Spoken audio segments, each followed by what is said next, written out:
अस्सलाम वालेकुम, कैसे हैं आप सभी लोग? उम्मीद करता हूँ खैरियत से हैं, बिल्कुल ठीक-ठाक, मज़े में। मेरा नाम रोहानुल हक है और आज हम लोग पढ़ने वाले हैं सेंटेंस फ्रैगमेंट। अगर आप चैनल पर नए हैं तो एकेडमिक इंग्लिश या कंपैरेटिव इंग्लिश से रिलेटेड मैंने प्लेलिस्ट बनाई हुई है, तो उसको लाज़मी चेक करिएगा। तो बिना किसी देरी के चलिए अपनी बात को स्टार्ट करते हैं।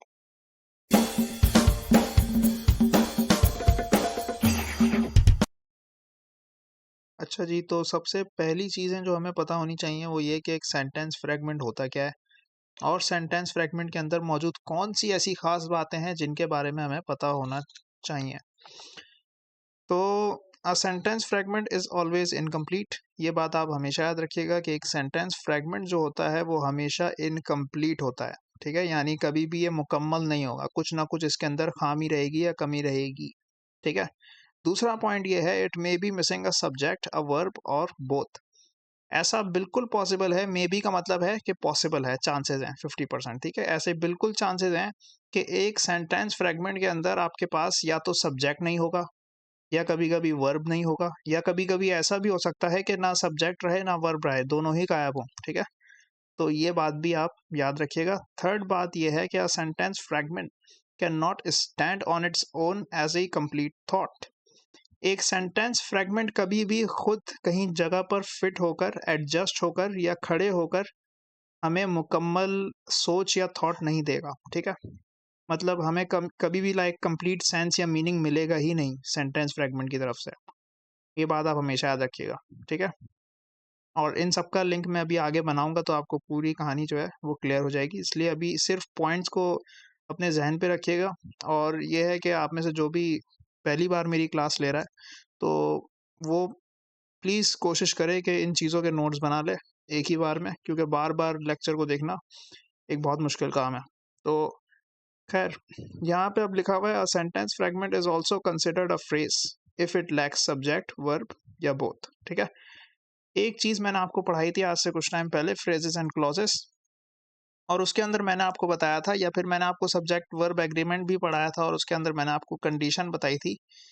तो उसके अंदर मैंने आपको ये बताया था कि कभी भी अगर ऐसा हो कि सेंटेंस फ्रैगमेंट के अंदर सब्जेक्ट गायब हो जाए या वर्ब गायब हो जाए, या लाइक किसी भी सेंटेंस के अंदर, कंप्लीट सेंटेंस के अंदर अगर सब्जेक्ट या वर्ब दोनों में से कोई भी गायब हो या दोनों ही गायब हो, तो फिर वो चीज़ सेंटेंस नहीं रहती, उसको हम फ्रेज का नाम दे देते हैं। क्या बोला मैंने? मैंने ये बोला कि भाई अगर एक में कंप्लीट सेंटेंस मेरे पास हो और उस सेंटेंस का मैं सब्जेक्ट या वर्ब दोनों में से कोई एक गायब कर लूँ या दोनों ही गायब कर लूँ, तो तब जो चीज़ मेरे पास बचेगी या बनेगी उसको हम फ्रेज़ कहते हैं, ठीक है? वो सेंटेंस नहीं रहती।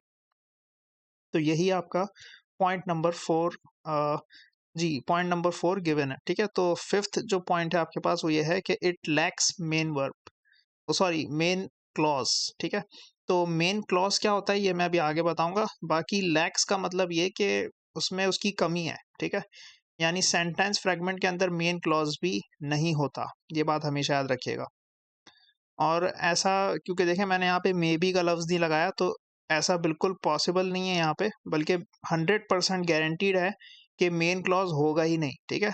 जबकि देखिए सब्जेक्ट, वर्ब की जो मैंने मिसिंग वाली बात की है, तो उसमें मैंने मे बी का लफ्ज़ लगाया है। मे बी यानी कि कभी सब्जेक्ट हो भी सकता है, नहीं भी हो सकता, ठीक है? दोनों बातें हैं। तो ये सब छोटी-छोटी बातें याद रखिएगा। तो चलिए अब हम आगे चलते हैं। जी, तो चलिए अब जो सवाल आपको बहुत ज़्यादा तंग कर रहा है, हम उसे डिस्कस कर लेते हैं कि what is a main clause? Main clause क्या होता है? वैसे तो फ्रेजेज़ एंड क्लॉज़ेज़ वाली वीडियो के अंदर मैंने डिस्कस की हैं चीज़ें, लेकिन अब आपको थोड़ी-सी डिटेल भी बता देता हूँ। मेन क्लॉज़ हम ऐसे ग्रुप ऑफ वर्ड्स को कंसीडर करते हैं जो हमें कंप्लीट थॉट दे सके, कंप्लीट सेंस दे सके या कंप्लीट मीनिंग दे सके, ठीक है? और इन्हीं को हम कहते हैं इंडिपेंडेंट क्लॉज़। इंडिपेंडेंट का लफ्ज़ आपने सुना है ना, लाइक इंडिपेंडेंट मैन या इंडिपेंडेंट वुमेन। तो वो हम क्यों यूज़ करते हैं? क्योंकि that specific person is independent, that person does not depend on someone.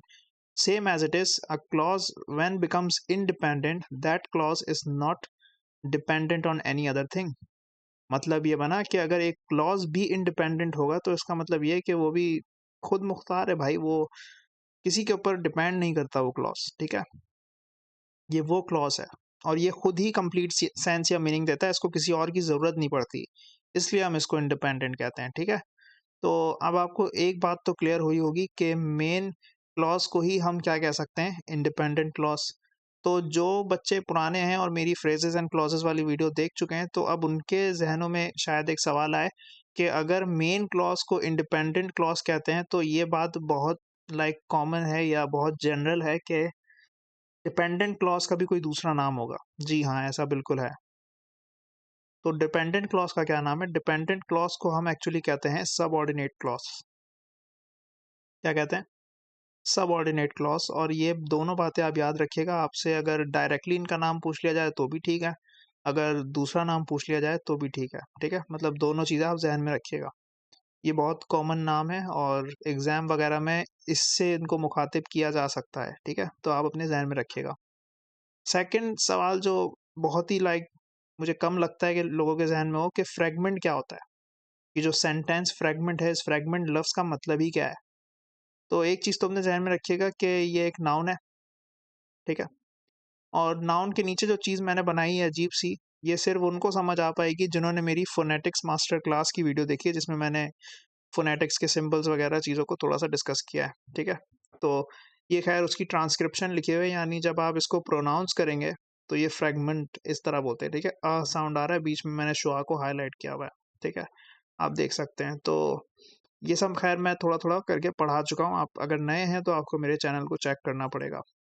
तो ख़ैर फ्रैगमेंट हम इसको कहते हैं और ये एक नाउन है, ठीक है? ये जो वर्ड है और इसका मतलब क्या होता है? इसका मतलब होता है a small piece of something.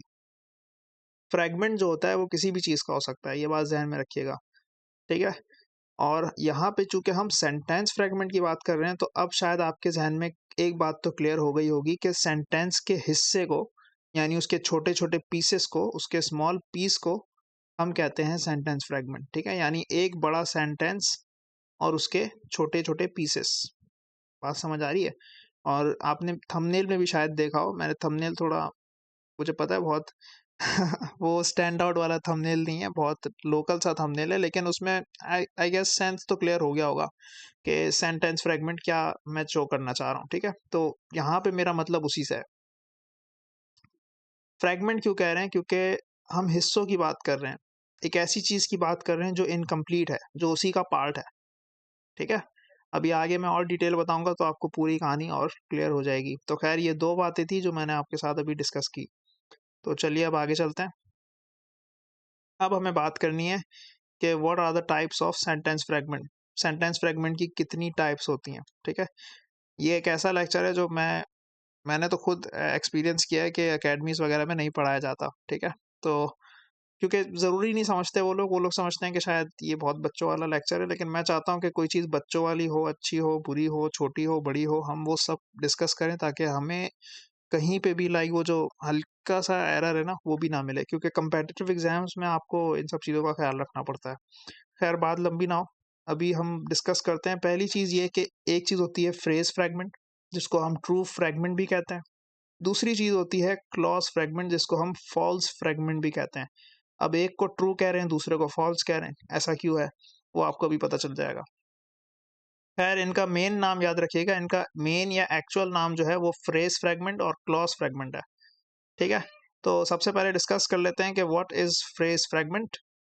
और यहाँ पे लिखा हुआ है when a sentence fragment becomes a fragment because of the lacking of a subject और a verb, then that fragment is called a true fragment, also known as phrase fragment.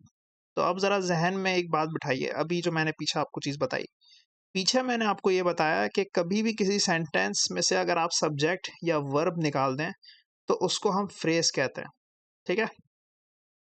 अब phrase fragment हमें ये बात बता रहा है कि अगर उस सेंटेंस के अंदर और भी कुछ वर्ड्स मौजूद हों और वो फ्रेज़ की तरह काम करे, तो हम उसको फ्रेज़ फ्रैगमेंट कह सकते हैं। यानी फ्रेज़ फ्रैगमेंट होने की क्या कंडीशन है कि उसमें से या तो आपने सब्जेक्ट या वर्ब कुछ भी निकाल दिया हो, ठीक है? और उसके निकालने की वजह से वो फ्रैगमेंट बना हो, ठीक है? यानी फ्रैगमेंट की क्रिएशन जो है वो बहुत मैटर करती है कि फ्रैगमेंट बना कैसे है, ठीक है? तो यहाँ पे जो सेंटेंस फ्रैगमेंट है वो एक्चुअली फ्रेज़ फ्रैगमेंट होगा, क्यों?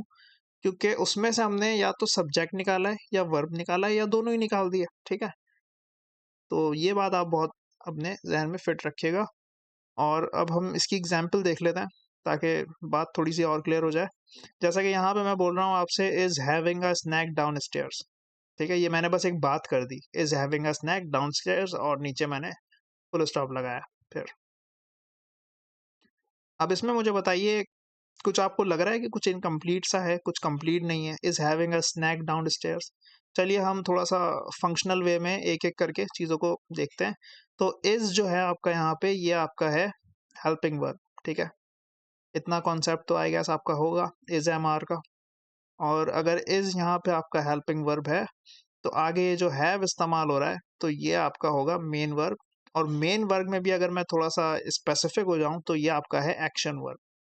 क्योंकि वो हैव ना, हैविंग अ स्नैक, हैविंग का मतलब यहाँ पे उस सेंस में मत लीजिएगा कि वो प्रेजेंट परफेक्ट वाले सेंस में, वो कुछ और है। ठीक है, उसमें हैव को हम as a helping verb use करते हैं, लेकिन यहाँ पे हम उसको हेल्पिंग वर्ब के तौर पे यूज नहीं कर रहे हैं। यहाँ पे हैव जो है वो आपका मेन वर्ब है। और इस पूरे सेंटेंस का मतलब सिर्फ ये हुआ कि वो नीचे स्नैक खा रहा है। नीचे मतलब कि नीचे वाले फ्लोर पे। ठीक है, क्योंकि is having a snack downstairs मतलब सीढ़ियों से नीचे, नीचे वाले फ्लोर पे। ठीक है, वो क्या कर रहा है, हैविंग का मतलब ही होता है लेना। ठीक है, और यहाँ पे क्योंकि स्नैक की बात हो रही है, तो ऑब्वियसली वो स्नैक खा रहा है, उसके स्नैक को खाने की बात हो रही है। ठीक है, स्नैक यानी वही सब यार, चीज़ पापड़ वगैरह जो भी आप लेते हो ना ऊट पटांग, ठीक है, दुकानों से, तो ये उसकी बात हो रही है। ठीक है, और उसमें कुछ भी आ सकता है, वो हमारा कंसर्न नहीं है। खैर, is having a snack downstairs, तो इज आपका यहाँ पे हेल्पिंग वर्ब है, और हैविंग आपका यहाँ पे मेन वर्ब है। तो एक चीज तो हमें बहुत वाजे तौर पे दिख गई कि यहाँ पे हमारे पास इज हैविंग ओवरऑल कंप्लीटली तौर पे हमारे पास वर्ब गिवन है। ठीक है, तो यहाँ पे क्या चीज मिसिंग है? तो अब आपके जहन में एक चीज क्लिक करेगी बिल्कुल इस तरीके से, वो क्या, कि यहाँ पे सब्जेक्ट गिवन नहीं है। आपने देखा, मतलब हम ये कह सकते हैं कि ये चीज जो है एक परफेक्ट हमारे पास क्या है, फ्रेज फ्रेगमेंट है। और फ्रेज फ्रेगमेंट क्यों होगा ये, क्योंकि हमारे पास यहाँ पे क्या गिवन नहीं है, सब्जेक्ट गिवन नहीं है, जबकि वर्ब यहाँ पे गिवन है। तो ये कंप्लीट सेंटेंस तो नहीं हुआ ना। बस यही इतना सा कॉन्सेप्ट है बच्चों वाला। अगर आप मेरी पुरानी वीडियोस देखते हुए आ रहे हैं तो आपको तो प्रॉब्लम ही नहीं होनी चाहिए।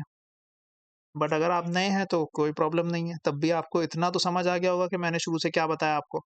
ठीक है, मैं एक बार छोटा सा रिव्यू ले लेता हूँ। रिव्यू ये है कि भाई, फ्रेज हमेशा तब कहलाएगी कोई चीज जब उसके अंदर सब्जेक्ट या वर्ब ना हो। ठीक है, और अगर दूसरे वर्ड्स भी उस चीज के अंदर गिवन है, और तब भी हमारे पास कोई एक चीज कम पड़ रही हो या दोनों चीजें कम पड़ रही हो, तो उस सेंस में या उस चीज में हम ये कह सकते हैं कि हमारे पास वो जो फ्रेगमेंट बना है सेंटेंस का, वो एक्चुअली फ्रेज फ्रेगमेंट है। ठीक है, यानी फ्रेज फ्रेगमेंट होने की कंडीशन क्या है, कि या तो ये सब्जेक्ट या वर्ब में से कोई एक चीज लैक करेगा या दोनों लैक करेगा। ठीक है, तो आई होप यहाँ तक आपको बात समझ में आई होगी। और अब हम आगे चलते हैं। अब मैं आपसे एक पूछता हूँ। ठीक है, और जाहिर है ये एक लाइव लेक्चर तो है नहीं कि आपने फॉरन बैठ के मुझे बता देना है। तो खैर आप सोचिए इसके बारे में, और सोच के लाइक अपना टाइम लीजिए, और फिर मुझे बताइए कि आपको क्या लगता है, क्या ये एक सेंटेंस फ्रेगमेंट है या ये एक कंप्लीट सेंटेंस है? ये क्या है मतलब, आप मुझे बताइए ना, आइडेंटिफाई करिए।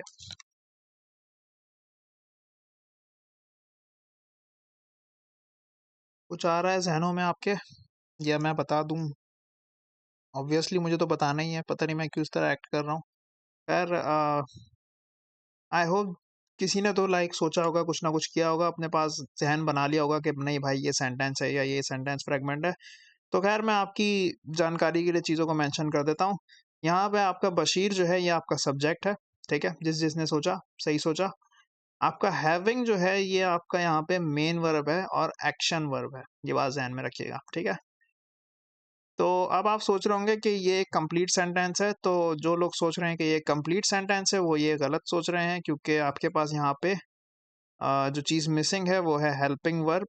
ठीक है, हमेशा याद रखिएगा जब एक्शन वर्ब आ जाए ना मेन वर्ब का, यानी देखिए मेन वर्ब में अगर एक्शन वर्ब आ रहा है, तो एक्शन वर्ब के लिए हेल्पिंग वर्ब का होना बहुत ज़रूरी है। ठीक है, और अगर हेल्पिंग वर्ब नहीं है तो ऑब्वियसली मैंने इक्वल्स टू का साइन इसलिए लगाया क्योंकि वर्ब भी नहीं है। क्योंकि कॉन्सेप्ट के अकॉर्डिंग अगर देखा जाए तो हमेशा याद रखिएगा कि इज, एम, आर, वॉज, वर, ये हेल्पिंग वर्ब्स होते हैं। और एक वर्ब जो होता है, जो मैं ऊपर आपको दिखाना चाह रहा हूँ, प्लीज उस तरफ देखिएगा। तो एक वर्ब जो होता है वो हमेशा हेल्पिंग वर्ब और मेन वर्ब के एक्शन वर्ब के साथ मिलकर बनता है। ठीक है, ये कंडीशन नंबर 1 है वर्ब की। क्या बोला मैंने?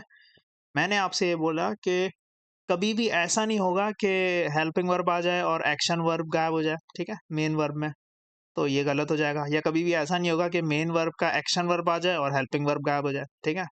ऐसा पॉसिबल नहीं है। हमेशा क्या होगा, हेल्पिंग वर्ब तब आएगा जब मेन वर्ब में हमारे पास कौन-सा वर्ब गिवन हो? एक्शन वर्ब गिवन हो, ठीक है? Action verb in a sense कि कोई काम हो रहा हो, ठीक है?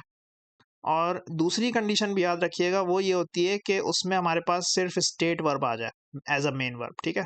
जब स्टेट वर्ब आता है तो हम हेल्पिंग वर्ब नहीं मांगते, ठीक है? हेल्पिंग वर्ब की स्टेट वर्ब में नीड नहीं होती, इसलिए क्योंकि जो स्टेट वर्ब आता है वो खुद ही हेल्पिंग वर्ब और मेन वर्ब का काम कर लेता है, दोनों दोनों उसमें, लाइक दोनों सिचुएशन में, ठीक है? और ऐसा मैं इसलिए लाइक आपको कह रहा हूँ कि आप वर्ब वाले कॉन्सेप्ट के अंदर कोई गड़बड़ ना करें। और मैं आपको एग्जांपल भी दे देता हूँ, जैसा कि अगर मैं बोलूँ ही इज़ हैप्पी, मैंने क्या बोला? He is happy. तो यहाँ जो मैंने ही इज़ हैप्पी बोला है, तो यहाँ मैंने उस ही की स्टेट बताई है कि वो ही जो है वो हैप्पी है, ठीक है? तो यहाँ जो इज़ आपका यूज़ हो रहा है वो इज़ आपका स्टेट वर्ब है, और स्टेट वर्ब है तो इसका मतलब वही आपका मेन वर्ब भी है, ठीक है? और हमारे पास और कोई मज़ीद हेल्पिंग वर्ब की ज़रूरत नहीं पड़ी। आई होप आपको क्लियर होगा। अगर यहाँ पे आपको ऐसा लग रहा है कि मैंने थोड़ा फास्ट कर दिया हो या थोड़ा मुश्किल बता दिया हो, तो प्लीज़ इसको एक बार रिवाइंड कर लीजिएगा, क्योंकि मुझे नहीं पता कि मेरे सामने जो स्टूडेंट है वो किस लेवल का बैठा हुआ है, ठीक है? ऑब्वियसली कुछ लोग होंगे जो 2 मिनट में मेरी बात पकड़ लेंगे, कुछ होंगे जिनको शायद बार-बार देखने पे भी बात समझ में ना आए। तो अगर आपको इस तरह के कोई भी और इश्यूज़ हो रहे हैं, तो एक बात आपको और बता दूँ कि अ, मेरे चैनल के ऊपर इंस्टाग्राम की लिंक या फ़ेसबुक की लिंक आपको मिल जाएगी। आप उधर जाके मुझसे कॉन्टैक्ट कर सकते हैं पर्सनली, ठीक है? मैं इंशाअल्लाह आपको रिप्लाई भी करूँगा और आपकी क्वेरीज़ को हल करूँगा। ख़ैर, तो हैंस प्रूव्ड, हमने ये बात पता कर ली कि ये 100% एक क्या है? सेंटेंस फ्रैगमेंट है, क्योंकि इसके अंदर हमारे पास हेल्पिंग वर्ब भी गायब है। अगर ये बोलते हैं कि Bashir is having a snack downstairs, तो तब हम कह सकते थे कि ये एक कंप्लीट सेंटेंस है। लेकिन चूँकि इन्होंने हेल्पिंग वर्ब को बीच में से हटा दिया या ये खा गए, तो उस हेल्पिंग वर्ब के गायब होने की वजह से हम ये कहेंगे कि ये एक सेंटेंस फ्रैगमेंट है। अब वहाँ पर एग्ज़ाम में मुझे नहीं पता कि आप किस एग्ज़ाम को देने जा रहे हैं, लेकिन अगर उस एग्ज़ाम का हिस्सा सेंटेंस फ्रैगमेंट हुआ, तो वो लोग आपको इसी तरह कन्फ्यूज़ करेंगे। तो इसलिए बोला जाता है कि अपनी बेसिक्स को अच्छी तरह सेट करके जाइए। ख़ैर, आई होप यहाँ तक मेरी बात क्लियर होगी। और अब देखिए, मेरा एक सवाल है आपसे, क्योंकि मैंने आपको इतना पढ़ा दिया, सब्जेक्ट वर्ब एग्रीमेंट भी बताया, सब्जेक्ट ऑब्जेक्ट की आइडेंटिफिकेशन भी मैंने आपको बताई, जो मेरे पुराने स्टूडेंट लाइक ऐड हुए हैं पूरे, तो उनको ये बात पता होनी चाहिए जो अब मैं पूछने वाला हूँ, ठीक है? मैं एक छोटी-सी चीज़ पूछूँगा बस, बहुत आसान सी। एक एमसीक्यू आपको समझे मैंने दे दिया। वो क्या है कि which concept in English violates the subject verb agreement? Violate का मतलब होता है कि कौन सा कॉन्सेप्ट मतलब नहीं मानता सब्जेक्ट वर्ब एग्रीमेंट को, ठीक है? और मैं आपको कुछ ऑप्शंस भी दे रहा हूँ। ये आपके ऑप्शंस हैं। Option A sentence completion, option B sentence fragment, option C concept of a phrase, option D both B and C. तो आपको ये बताना है कि कौन सा ऐसा कॉन्सेप्ट है इंग्लिश के अंदर जो वायोलेट करता है, यानी नहीं मानता सब्जेक्ट वर्ब एग्रीमेंट को। अब बहुत सारे लोग जो हैं, क्योंकि उन्होंने मेरी सब्जेक्ट वर्ब एग्रीमेंट की वीडियो देखी होगी, तो शायद शायद मुझे ऐसा लगता है कि वो ऑप्शन सी की तरफ जा रहे हैं, जो क्या है कॉन्सेप्ट ऑफ अ फ्रेज। क्योंकि अगर फ्रेज आ जाएगा तो सब्जेक्ट वर्ब एग्रीमेंट टूट जाएगा। ये बात तो मैंने आपको बताई थी। लेकिन अब आप अगर गौर करें थोड़ा सा, तो आपको ये बात पता चल गई होगी कि सेंटेंस फ्रेगमेंट भी उसी फेज के अंदर लाई कर रहा है, क्योंकि सेंटेंस फ्रेगमेंट भी कंप्लीट नहीं होता। फ्रेगमेंट मतलब ये कि पॉसिबिलिटी है कि वहाँ या तो सब्जेक्ट कम होगा या तो वर्ब कम होगा, ठीक है? लेकिन हमेशा ऐसा नहीं होगा, ये भी याद रखिएगा, ठीक है? तो अगर आपको बोथ का ऑप्शन दिया, वैसे ऐसा एमसीक्यू आपके पास कहीं भी नहीं आएगा, ठीक है? ना तो कोई इतना टेस्टिंग सिस्टम वाहियात है, और ना ही हमारे पास कॉन्सेप्ट को जज किया जाता है। हमें हमारे यहाँ कॉन्सेप्ट को जज नहीं किया जाता, हमारे यहाँ बस वो रटे-रटाए एमसीक्यू आते हैं। तो ख़ैर, ये मैं सिर्फ़ आपके कॉन्सेप्ट के लिए बता रहा था कि अगर आपको जनरलाइज़ तरीके में कोई पूछे आपसे कि भाई दोनों में से कौन-सा ऐसा कॉन्सेप्ट है जो वायोलेट करता है, तो आपने बताना है कि दोनों ही करते हैं। लेकिन सबसे इम्पोर्टेंटली जो करता है वो कॉन्सेप्ट ऑफ अ फ्रेज़ है, ठीक है? ऑप्शन सी जो है वो इम्पोर्टेंटली करता है, लेकिन अगर आपको दोनों ही दे दें और आपसे बोलें कि जनरल वे में बता दो, जैसे कि यहाँ पे देखो ऑप्शन दिया हुआ है बोथ बी एंड सी, तो हम बोथ बी एंड सी की तरफ जा सकते हैं, ठीक है? इसलिए जा सकते हैं क्योंकि अभी हमसे उसने ये नहीं बोला ना कि स्पेसिफिक हो जाऊँ मैं या बहुत डिटेल में चले जाऊँ, वरना डिटेल कुछ और है। डिटेल ये है कि सेंटेंस फ्रैगमेंट के अंदर भी अगर हम देखें तो सिर्फ़ और सिर्फ़ आपका जो ये मैंने पीछे आपको पढ़ाया था ना, ये फ्रेज़ फ्रैगमेंट, सिर्फ़ ये आता है, ठीक है? क्लॉज़ फ्रैगमेंट इसका हिस्सा नहीं है, ठीक है? ये बात ज़हन में रखिएगा, क्लॉज़ फ्रैगमेंट जो है वो हिस्सा नहीं है, लेकिन अ, चूँकि हम ये कह सकते हैं कि वो भी एक फ्रैगमेंट है, फ्रैगमेंट का होना ही मतलब क्या है कि वो कंप्लीट नहीं है, तो इसलिए हम दोनों को कंसीडर करेंगे, ठीक है? तो अब हम आगे चलते हैं। आई होप मेरी बात क्लियर होगी। अगर फिर भी लगे कि फास्ट है या प्रॉब्लम है, कोई इशू है, असल में ये टॉपिक या कॉन्सेप्ट जो है ना बहुत बच्चों वाला है। मैं कोशिश कर रहा हूँ आपको बेहतरीन तरीके से बता दूँ, और नॉर्मली तो वैसे कोई पढ़ाता ही नहीं है इस तरह की चीज़, लेकिन मैंने सोचा कि आपको बता दिया जाए। तो चलें, अब बात करते हैं फाइनली क्लॉज़ फ्रैगमेंट के बारे में, और टेंशन मत लीजिएगा, मैं एंड में एक अच्छा सा रिव्यू लूँगा पीछे जाके पूरा, ताकि आपको बातें क्लियर हो जाएँ, ठीक है? तो क्लॉज फ्रैगमेंट क्या होता है? When a sentence fragment includes a subject and a verb but is still considered incomplete और लैकिंग द सेंस या meaning is called a clause fragment. It is so called because it occurs age dependent clause. ये इस पूरी definition का main crux आप कह लें, जो एंड में मैंने बोला है क्या, it is so called because it occurs age dependent clause. अब मैं आपको एक फर्क दिखाता हूँ। ये जो मैंने पीछे आपको डेफिनेशन दी थी फ्रेज फ्रैगमेंट की, तो इसमें मैंने आपको बताया था कि इसकी मेन वजह ये होती है कि ये सब्जेक्ट या वर्ब के गायब होने की वजह से फ्रेज फ्रैगमेंट बनता है। अब मैं आपसे ये कह रहा हूँ कि ये जो मैंने क्लॉज फ्रैगमेंट की डेफिनेशन दी है, तो इसकी मेन वजह सब्जेक्ट या वर्ब के गायब होने से नहीं है, क्योंकि आप देख सकते हैं कि फर्स्ट लाइन के अंदर मैंने मेंशन किया हुआ है कि it includes a subject and a verb, यानी सब्जेक्ट भी होगा वर्ब भी होगा, लेकिन फिर भी हम इसको कंसिडर करते हैं स्टिल कंसिडर्ड इनकम्प्लीट। और इनकम्प्लीट क्यों कंसिडर करते हैं? क्योंकि इसमें मीनिंग हमारी पूरी नहीं होती, और मीनिंग इसलिए पूरी नहीं हो पाती क्योंकि ये खुद एज डिपेंडेंट क्लॉज अपीयर होता है। डिपेंडेंट क्लॉज यानी वो क्लॉजेस जो दूसरों पे डिपेंड करते हैं, जो किसी ना किसी चीज़ पे डिपेंड करते हैं, वो इंडिपेंडेंट नहीं है, वो डिपेंडेंट है। और कैसे डिपेंडेंट है, इसकी एग्जाम्पल भी मैं आपको दिखा देता हूँ। बट उसको दिखाने से पहले एक चीज़ याद रखिएगा कि डिपेंडेंट क्लॉजेस हमेशा जो होते हैं वो स्टार्ट कुछ इन वर्ड्स से होते हैं, मतलब इन वर्ड्स को याद रखिएगा जिनसे डिपेंडेंट क्लॉजेस स्टार्ट होते हैं। और उन वर्ड्स के अंदर आता है पहला बिकॉज, दूसरा इवन, तीसरा थो, और चौथा वाइल, ठीक है? तो बिकॉज, इवन, दो एंड वाइल, ये वो वर्ड्स हैं जो आपको याद रखने हैं। ये डिपेंडेंट क्लॉजेस में आपको शुरू शुरू में दिख सकते हैं। For example, because she is too tired. गौर से जरा इसको देखिए, क्या ये एक सेंटेंस फ्रेगमेंट है? जो अक्लमंद होशियार बच्चा होगा वो बोलेगा जी, ये एक सेंटेंस फ्रेगमेंट है। क्यों? क्यों है ये सेंटेंस फ्रेगमेंट? बताओ। इसके अंदर तो भाई देखो, शी आपका सब्जेक्ट है, गिवन है, ठीक है? इज आपका वर्ब है, वो भी गिवन है, और स्टेट वर्ब है, इसलिए हमें आगे कोई मेन वर्ब की जरूरत नहीं है, ये खुद ही काम कर देगा मेन वर्ब का। तो देखो, सब्जेक्ट भी है, वर्ब भी है, लेकिन अगर गौर करो पूरे तुम फ्रेज का, तो क्या बन रहा है वो? Because she is too tired, क्योंकि वो बहुत थक चुकी है। अरे भाई, तो क्यों थकी? कोई वजह होगी, कोई बात होगी, वो बात तो हमें पता ही नहीं। तो आपने देखा, हमें यहाँ पे सेंस क्लियर नहीं किया जा रहा, हमें यहाँ पे बात को कंप्लीट करके नहीं बताया जा रहा, हमें डायरेक्टली बोल दिया कि because she is too tired, क्योंकि वो बहुत थक गई थी। अरे भाई, क्या थका, क्यों थकी वो? मतलब उसने क्या पत्थर तोड़ दिया? उसने क्या कर दिया?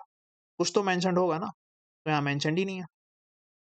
तो एक चीज़ आपने क्या ध्यान में रखनी है अभी, वो ये कि क्लॉज फ्रेगमेंट हमेशा तब बनता है जब हमारे पास सब्जेक्ट भी हो और वर्ब भी हो, लेकिन डिपेंडेंट क्लॉज होने की वजह से सेंस हमारा क्लियर ना हो, पहली चीज़, ठीक है?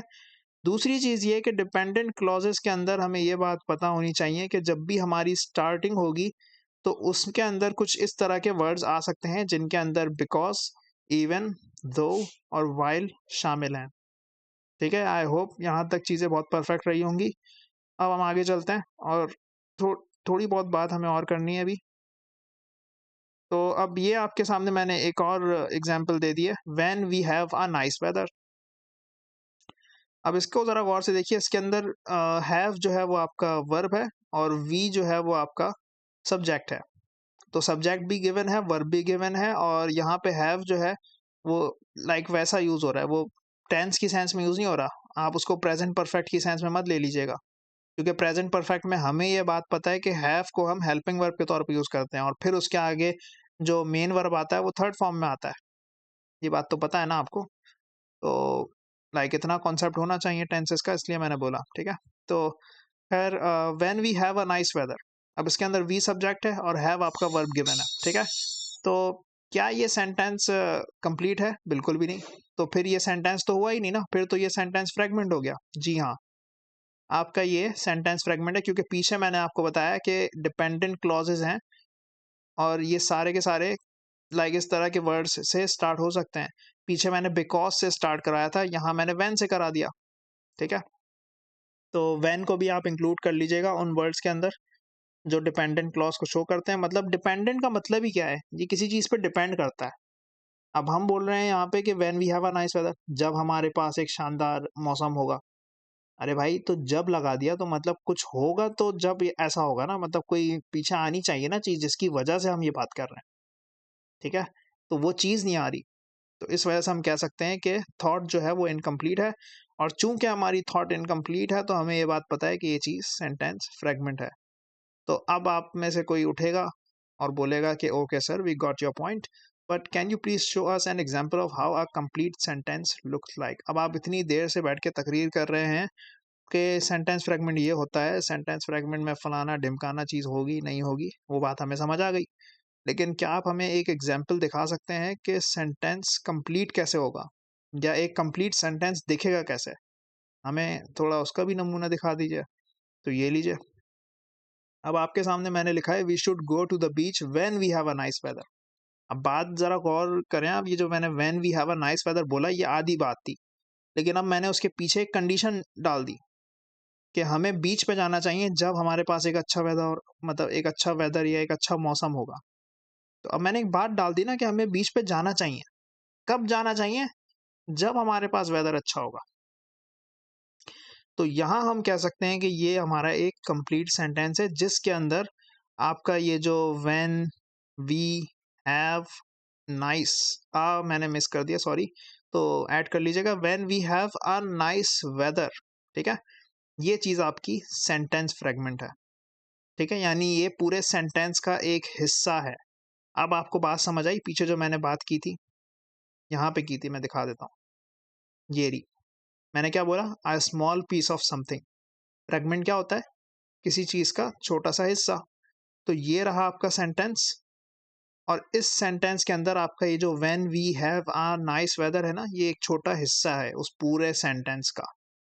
तो आई होप अब आपको मेरा मतलब क्लियर हो गया होगा। इसी तरह पीछे मैंने एक और बात की थी, because she is too tired, तो चलिए उसकी भी एग्जाम्पल देख लेते हैं। Ayesha will not play cricket because she is too tired. अब because she is too tired, ये हमने आधी बात की थी, ठीक है? ये पूरी आधी बात है, और इस आधी बात का जो पूरा पीछे गेम था वो ये था कि आयशा बहुत थक चुकी थी क्रिकेट खेलने की वजह से, ये हम कह सकते हैं, ठीक है? तो इसको हम किस तरह कहेंगे?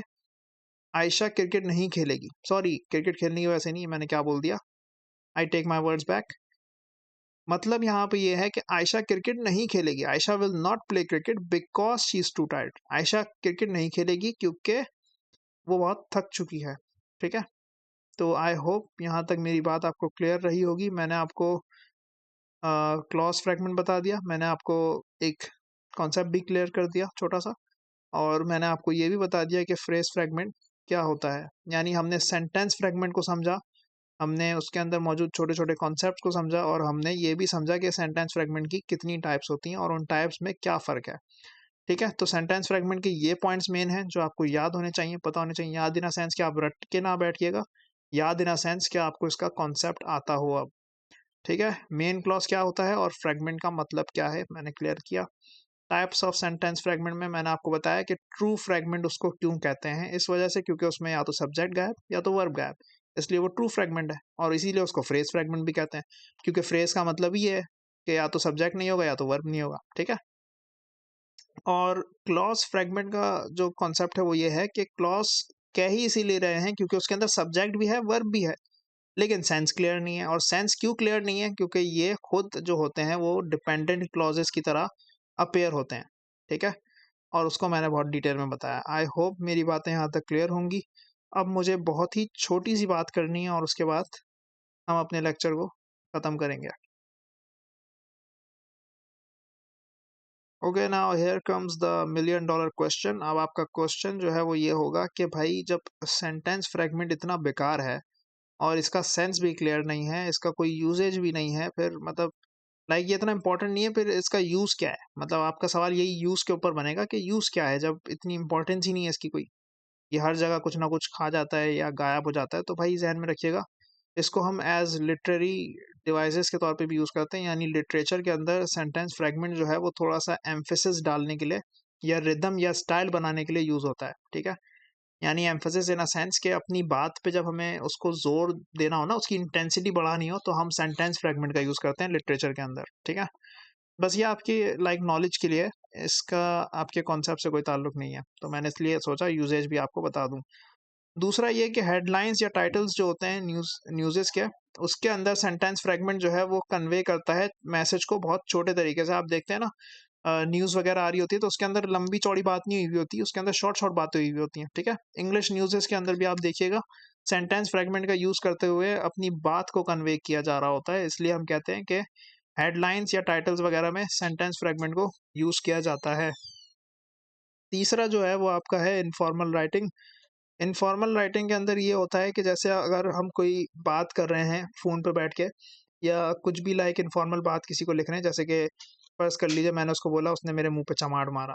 तो बोला ना, अच्छा कहाँ मारा? तो ये जो अच्छा कहाँ मारा, ये मैंने आधी बात करी ना, या मैं पूरा सेंटेंस बोलूँगा, अच्छा उसने तुम्हारे मुँह पे चमाट कहाँ मारा? इस तरह करके बोलूँ पूरे स्ट्रक्चर के साथ, तो ऐसा तो नहीं होता ना। तो ये है कि जब हम सोशल मीडिया के ऊपर भी अपनी चैटिंग वगैरह में मशगूल होते हैं, तो हम सेंटेंस फ्रैगमेंट्स का इस्तेमाल करते हैं, ना कि पूरे-पूरे सेंटेंसेस का। ठीक है? और ये एक बहुत बड़ी एग्ज़ाम्पल है आपके लिए। तो आई होप मेरा आज का लेक्चर क्लियर होगा, चीज़ें अच्छी तरीके से आपने लिख ली होंगी, मैनेज कर ली होंगी। अब अगर आपका कोई सवाल हो तो आप मुझे फ़ेसबुक पे कॉन्टैक्ट कर सकते हैं या इंस्टाग्राम पे कर सकते हैं। फिर बाकी मैं मिलता हूँ आपसे नेक्स्ट लेक्चर में। इंशाल्लाह अगला लेक्चर मैं प्लान कर रहा हूँ कि या तो वो जो मेरा पुराना सेंटेंस वाला पूरा गेम था उसको मैं वापस रीमास्टर कर दूँ, ठीक है? वो जो मेरी पूरी प्लेलिस्ट है सेंटेंसेस की, क्योंकि उसके अंदर ऑडियोज़ के कुछ इश्यूज़ हैं। और इंशाल्लाह फिर उसके बाद मैं एक सेंटेंस कंप्लीशन के ऊपर भी वीडियो डिज़ाइन करूँगा, तो कनेक्टेड रहिएगा। तब तक के लिए stay humble and S English with Rohan.